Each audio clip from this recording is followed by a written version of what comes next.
I'm Chris Lombardo. I'm a commissioner with the North Collier Fire Commission. Originally, I was from Paris, and then I moved. I'm an Air Force brat, so I moved literally all over the country and landed in Orlando in 1972 because my father was assigned to McCoy Air Force Base. I stayed in Orlando through high school and college, went to law school in Tallahassee at Florida State, and then came here to Naples in 1983, where I've been ever since. I've practiced law for almost 40 years in Naples and served as a fire commissioner for 24 of those 40 years. And today, I am still with the commission and had the opportunity to see a tremendous change in not just Naples, not just Collier County, but I've also watched the fire district adapt, change, and become an amazing district to deal with everything that we've seen, all of the changes we've had over the last 30 plus and actually 40 plus years. So you're probably wondering, what is a fire commissioner? And quite frankly, before I had the job, I thought the same thing. What is the fire commissioner? So the fire district is its own independent political district. So like the county, we're actually on that same level of governance. So we manage roughly 270 square miles of North Collier County. We have 10 fire stations. We protect all of the residents, all of the properties in that zone. That's what the fire district does. And we're an all-hazard fire district. So I tell people on a regular basis, fire may be a bit of a misnomer because we don't just respond to fires. We handle hazardous material issues, natural disaster issues. We do welfare checks. We are involved with emergency medical responses as well. But the fire commissioners, we're not firefighters. We're not the people on the trucks. We're not out there responding. We're actually handling the political and the business side of the fire district.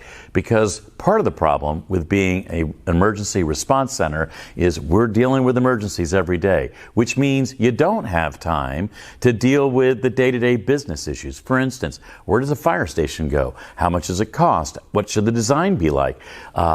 How do we handle the revenue to maintain that station? What type of new equipment should we be looking at? So we handle the budgeting side of the fire district. We are a tax-based entity, so we are funded through your ad valorem taxes. And so we take your ad valorem tax revenue, and we, the fire commission, the 5 of us, work through with the administration how we budget during the course of a year.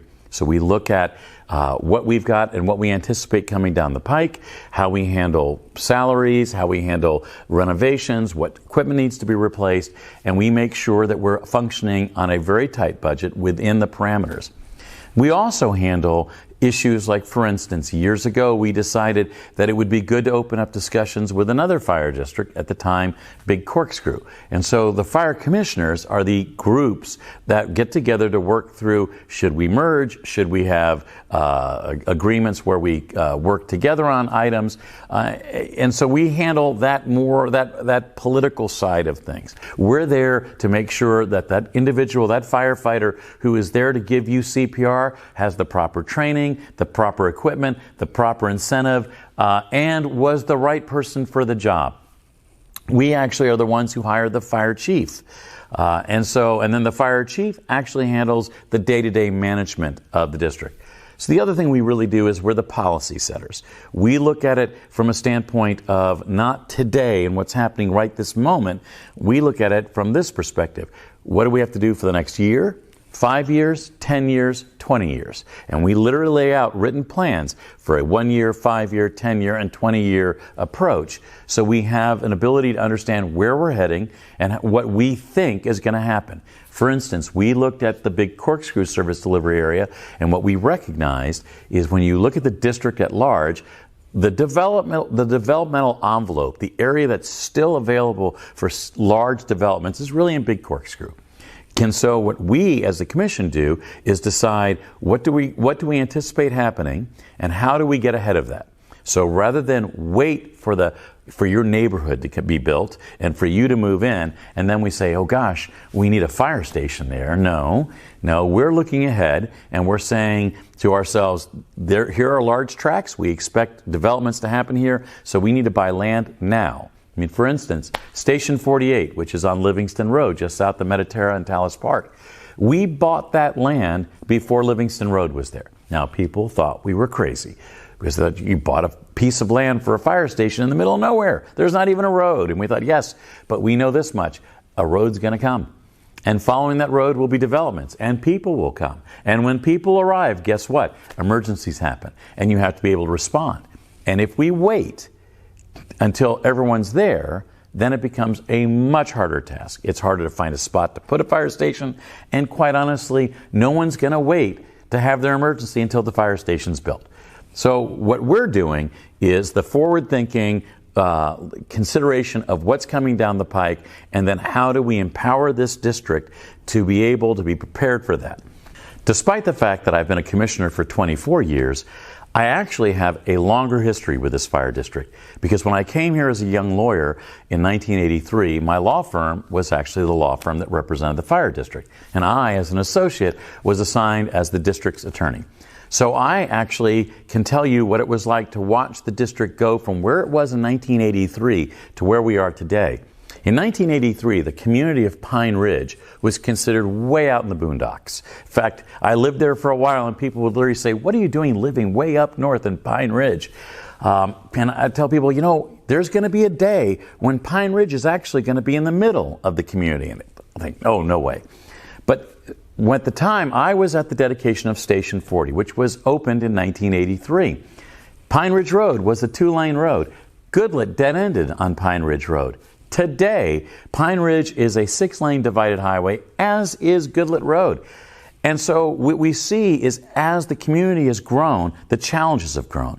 We didn't have a Ritz-Carlton in 1983 in the fire district. Today, we have 2 Ritz-Carltons in the fire district. We didn't have big events happening in the fire district. Today, it pretty much happens monthly. The LPGA never thought about doing a golf tournament in the early 80s in Collier County, never mind North Collier.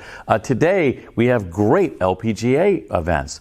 We also didn't have the level of industry. Arthrex wasn't here. We didn't have the level of technology being developed here, and we didn't have as much traffic. You might have noticed the traffic increases every year. With all of that comes challenges that this district has had to adapt to. We went from being what is essentially a rural fire district.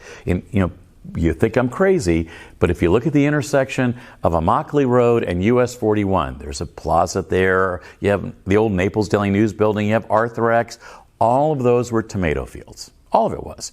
The intersection of Airport Road and Pine Ridge, those were all cow fields. Those were all cattle ranches. The I-75 in 1983 ended in Bonita Springs, not here. And so, we were this relatively rural fire district, which not too long before that was actually dependent upon volunteers. Today we have all professionals. That's part of the transition. We've gone from responding to rural type calls to now urban calls. Here's the thing that people don't quite get. People tell me, well, you don't really have any tall buildings. I tell you, well, actually, you don't realize how many tall buildings we have because they're not all congested in one spot. But we have over 100 buildings that are in excess of 20 stories high. And what you don't realize is things happen here pretty much daily, but you have such an incredible district that has worked really hard to advance its technology that we are able to deal with things before they become crises. For instance, I-75 has a significant amount of industrial traffic going up and down. We had a truck carrying about 7,000 gallons of aviation fuel whose brakes locked up and it caught on fire right on the bridge over Pine Ridge Road. If that failed, what would happen is that truck would explode, it would take out the bridge, it would also take out the hospital. It's a big deal. Fortunately, we have some very sophisticated equipment that allowed us to get there very, very quickly, foam it, and seal it before anything happened. I'll tell you another thing we've learned over the years, and as we watch our incidents on the beach, we realized years ago that when you're sitting at the beach at Pelican Bay, if you're from Miami, and we get a lot of guests from the East Coast, you're looking out at the water, you think you're looking east. You don't realize you're looking west. And so when your friend has a heart attack and you call into 911 and they ask you, are you north or south of the Ritz-Carlton? We found that most people would say, well, I'm south of the Ritz-Carlton, when in fact they were north of the Ritz-Carlton. Now, what's the problem with that? Well, we get up to Pelican Bay, we download into a golf cart, we ride all the way out to the beach, we get there, you're not there. And now we have to come back, go out, and all the way around to try to get you on the north side. So you'll notice when you get to the beach, that if you turn back and look, you'll see little red signs periodically with a number. It's R23, R24. Simple solution to a really important problem, which is when you call 911 now from the beach and you say, my friend's having a heart attack, they're going to say, turn around and tell us what red sign and what the number is. That kind of forward thinking, some of it simple, some of it complex, is what makes this district really so on top of what they're doing, because we're constantly evaluating what we're doing. We've incorporated a new technology with all of our rescues so that as we pull up on scene, we have a direct line connection on real time with the ER. And so we can actually, with video, audio, and provide all of the vital information instantaneously in real time to the ER staff, which allows the ER staff to understand what we're dealing with in the field and make adjustments and prepare at the ER, or in fact prepare the OR, because it may be that we can just sidestep the ER and go straight to the OR, or tell us, no, this person needs to go to a clinic and not the ER. And that way our paramedics, have the ability to talk directly with the ER staff, the hospital team, so that they work in concert to address the problem. We run a great Boy Scouting program, and it's not just Boy Scouts. We have a scout troop for boys, a scout troop for girls, venture crews. We have had explorer programs. We actually have been able to get youth that have come through our youth programs to wind up being firefighters right here, because we love this community and we love the fact that we have people that are from this community who are protecting you.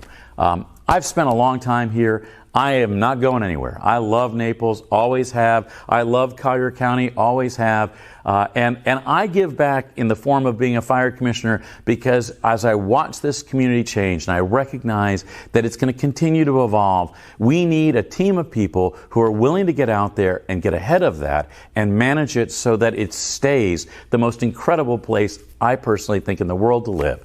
And if North Collier Fire can do its little part to make sure that that happens and that we keep you safe and we keep you happy so that you continue to enjoy this place, then we're happy too, and we've met our goal.